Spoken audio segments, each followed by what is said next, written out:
Voilà, merci Seigneur. Je dis bonsoir à tous ce soir.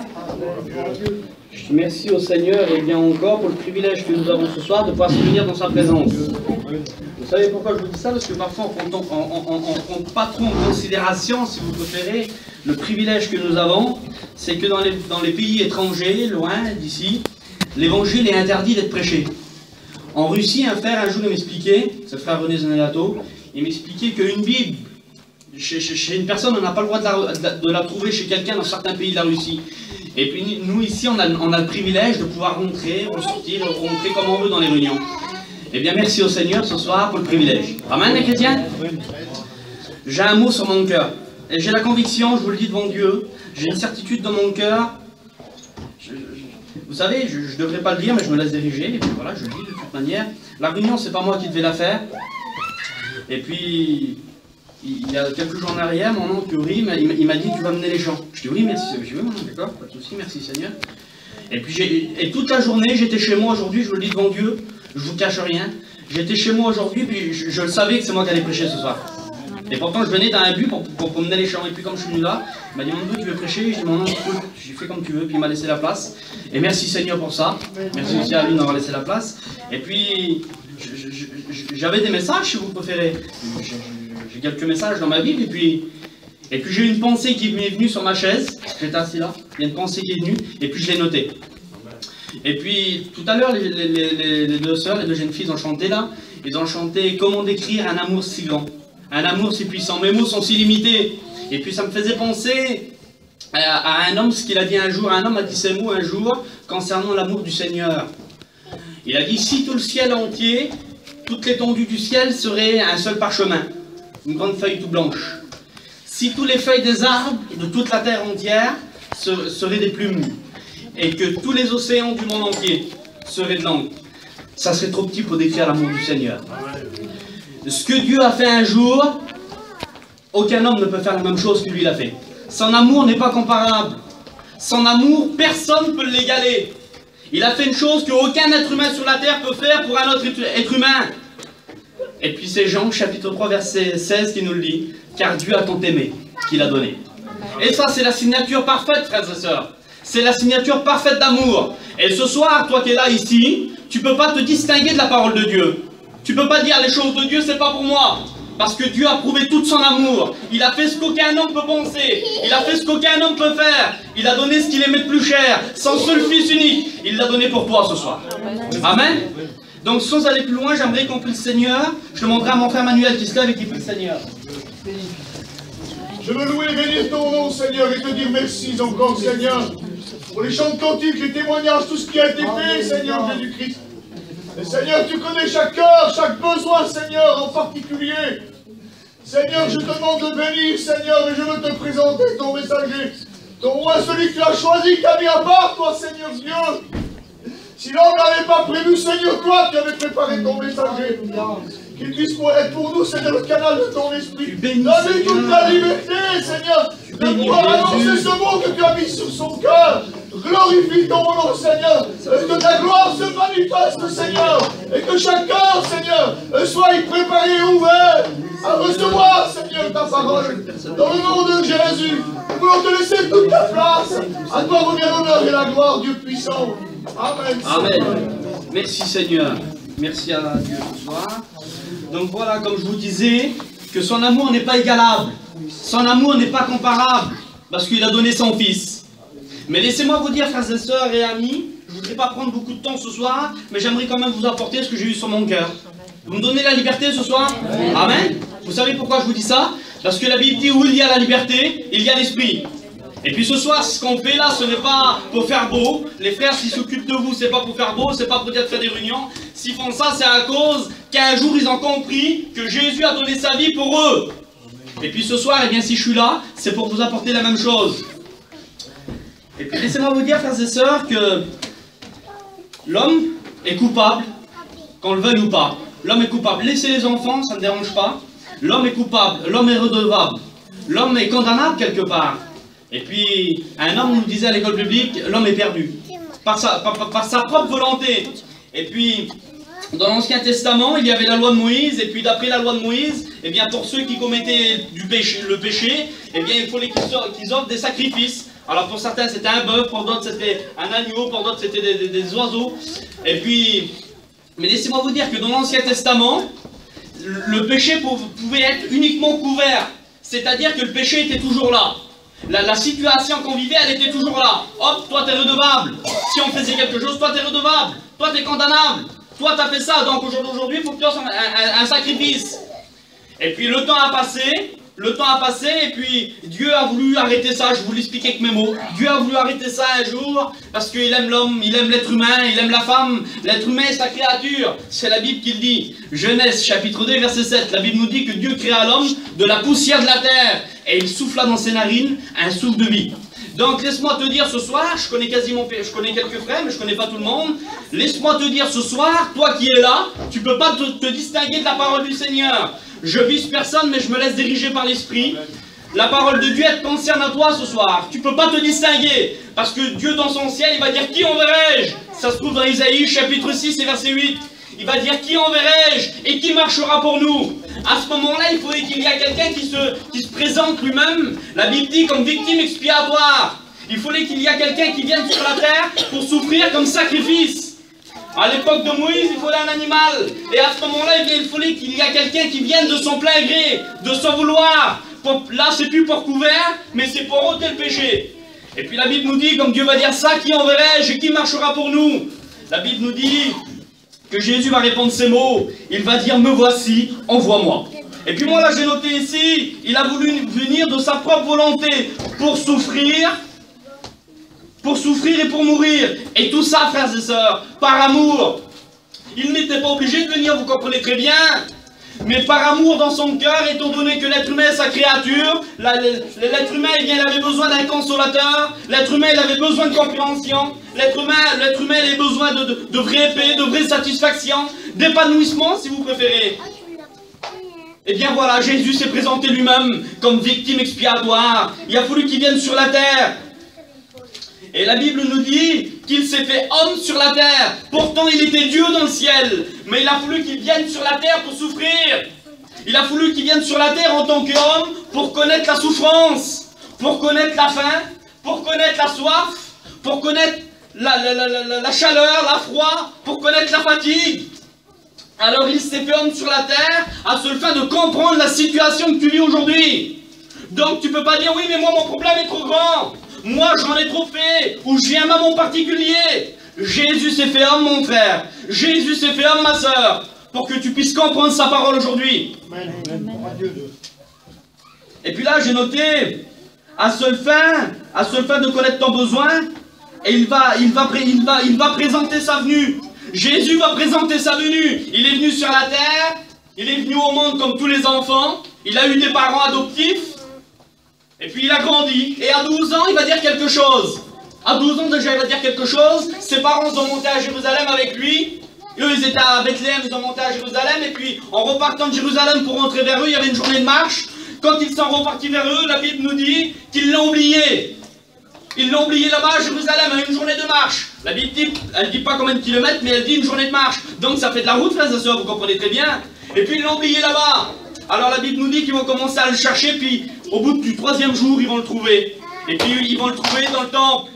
Et puis à ce moment-là, sa mère va lui dire, Marie, elle va lui dire, ne t'inquiète-tu pas, moi et ton père, nous t'avons cherché avec angoisse. Et à ce moment-là, il a 12 ans. Parce que Jésus, il était bébé, il était un petit peu plus grand, et puis il a grandi comme un enfant normal.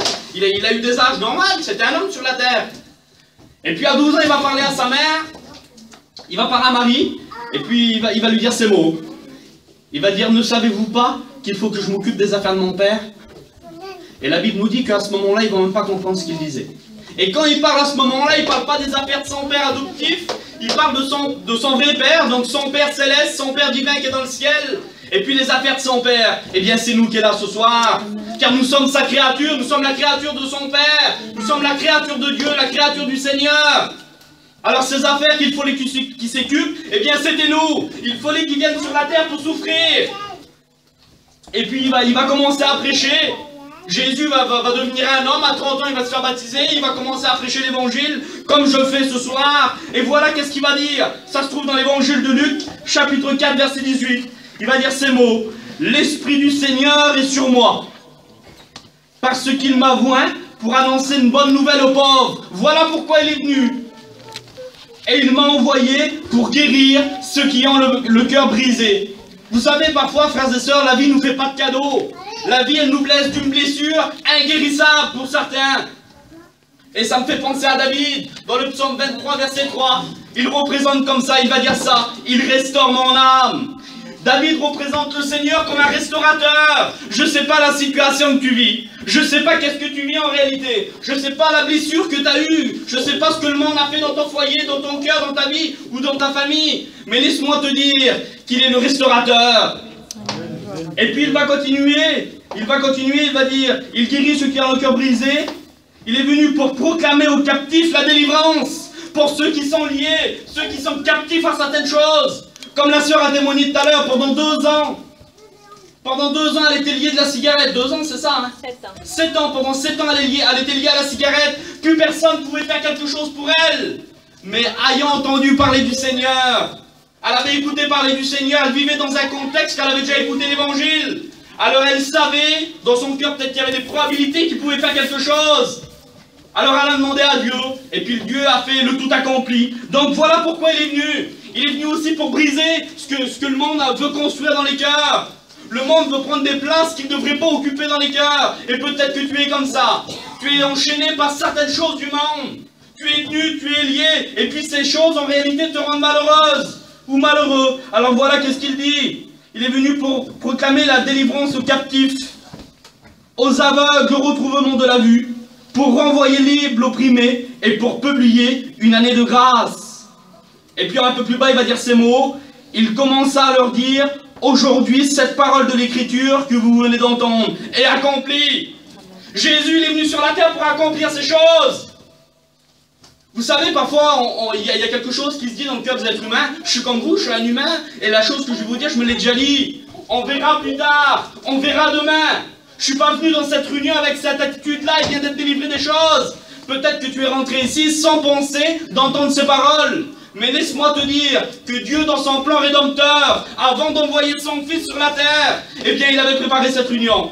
Il savait la situation que tu vivais. Il savait la pensée que tu as tout de suite sur ta chaise. Il la connaissait déjà. Donc voilà la venue du Seigneur. Et puis Jésus va dire lui-même, dans Matthieu, chapitre 28 et verset 18, « Tout pouvoir m'a été donné dans le ciel et sur la terre. » Peu importe ce que tu as fait, peu importe la situation dont tu vis, Jésus a le pouvoir. Il a le pouvoir de te délivrer. Il a le pouvoir de briser les chaînes qui te tiennent lié. Il a le pouvoir de te donner la vraie paix. Non pas comme le monde la donne, parce que, vous savez, le monde, moi je compare ça comme ça pour vous donner à comprendre. Excusez-moi, je parle un peu vite, je vais essayer de me ralentir. Le monde, il est un peu comme une autoroute. Je compare ça comme ça pour vous donner à comprendre. Le monde, il est un peu comme une autoroute. On prend l'autoroute, on est bien, on roule bien, on est tranquille. Et c'est bien, tout est bien pour nous, il n'y a pas de fil rouge, il n'y a rien, on peut rouler bien. Mais arrivé au bout, il faut qu'on paye. Qu'on le veuille ou pas, il faut qu'on paye. Et si on ne paye pas, c'est quoi? Eh bien, c'est un délit. Et à ce moment-là, on est en porte-à-faux. Voilà qu'est-ce que c'est le monde. On est obligé de payer. On est obligatoire. Ce que le monde donne d'une main, il reprend de l'autre. On ne peut rien y faire. Au jour d'aujourd'hui, la situation que tu vis, si tu n'appelles pas Jésus dans ta vie, si tu n'invites pas Jésus dans ta vie pour faire le ménage, eh bien, laisse-moi te dire ce soir que la situation que tu vis, elle t'emmènera très loin du Seigneur. Je ne veux même pas employer certains mots qui pourraient être un peu bizarres. Mais ce soir, il serait bien que tu puisses prendre en considération. Dans Luc chapitre 19 et verset 10, Jésus va dire, car le Fils de l'homme, donc qui est Jésus, la Bible quand elle parle du Fils de l'homme, c'est Jésus. Car le Fils de l'homme est venu chercher et sauver ceux qui étaient perdus. Voilà pourquoi il est venu sur la terre. Il est venu sur la terre bien, pour apporter la rédemption aux hommes. Rédemption veut dire rachat. Il est venu pour bien, te racheter des flammes de l'enfer, on va dire ça comme ça. Il est venu te racheter bien, de la passion que tu vis. Il est venu pour te racheter bien, dans la situation que tu vis. Peut-être tu vis dans le besoin, tu vis dans le doute, tu vis dans le désespoir, tu vis dans le noir. Eh bien Jésus il est venu pour ça, il est venu pour t'en délivrer. Et il y a un homme dans la Bible, il va le reconnaître lui. Seigneur, quelle beauté. Il va le reconnaître à ce moment-là. Il va reconnaître Jésus dans toute sa gloire. Il va reconnaître Jésus dans toute sa puissance. Et c'est Nicodème. Ça se trouve dans Jean, chapitre 3 et verset 2. Il vient auprès de Jésus, il va lui dire Rabbi, Rabbi qui veut dire maître, Rabbi, nous savons que tu es un docteur venu de Dieu. Ben oui, pour faire de telles choses, personne ne peut faire ça. Personne ne peut redonner la vue aux aveugles. Personne ne peut délivrer les captifs. Personne ne peut redonner la vraie paix à celui bien qui est dans le problème, dans la difficulté. Alors il va dire, personne ne peut faire de telles choses. Car personne ne peut faire ces choses que tu fais si Dieu n'est avec lui. Alors à ce moment-là, il va comprendre. Et puis Jésus va lui répondre à lui. Jésus il va lui répondre à Nicodème. À quelques versets plus bas, au verset 16, il va dire Nicodème, Nicodème, si seulement, eh bien, tu pourrais mettre ton nom. Un jour, on l'a fait, les chrétiens qui sont autour de toi l'ont fait. Un jour, tous les frères qui sont là l'ont fait. Et puis il va lui dire à Nicodème, car Dieu a tant aimé le monde. C'est Jésus qui parle à ce moment-là. Il va dire Nicodème, car Dieu a tant aimé le monde, qu'il a donné son Fils unique, celui qui l'aimait tant, qui chérissait tant. Il a donné son Fils unique, afin que quiconque c'est toi ce soir. Donc tu ne peux pas te distinguer, dire c'est pas pour moi. Il est venu pour toi en particulier qui est là.